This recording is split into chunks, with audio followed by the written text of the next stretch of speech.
Selalu aku video seorang je kan. Hari ni aku bawa geng. K ada, aku bawa Cina. Cina, Melayu, India.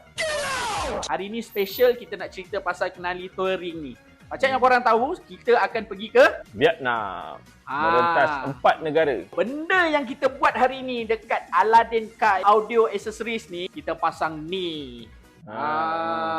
Kau tengok menyala tak menyala guys. Ini memang kalau aku buka ni, masa depan korang cerah tau. Dia punya cerah memang cerah. Jauh gila lah. Agak-agak Ken, dia akan pergi sampai berapa jauh lah Ken lah? Sampai Johor nampak tau. Johor Muar ke Johor Baru? Oh, JB sikit lagi nak sampai Singapura dah.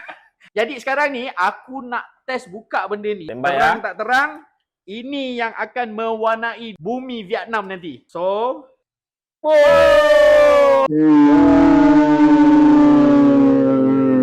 Silau.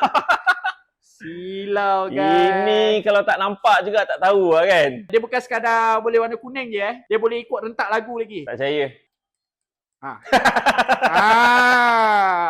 Okay, so apa pun alhamdulillah dah siap pasang dah. Terima kasih banyak-banyak Ken. Tolong kau timkan lampu spotlight ni untuk I. So korang siapa-siapa yang ada beli barang, kalau tak reti pasang, boleh datang dekat sini. Boleh. Ataupun korang ada barang yang mungkin korang cari tak jumpa, korang boleh pergi Aladdin. Dia akan cuba dapatkan untuk kau juga. Yes. Okay. Apa pun kita nantikan episod yang akan datang sebab banyak lagi yang kita nak buat dekat kereta ni. Korang siapa-siapa yang belum follow, kasih follow. Nanti kita akan bawa korang ke bumi Vietnam.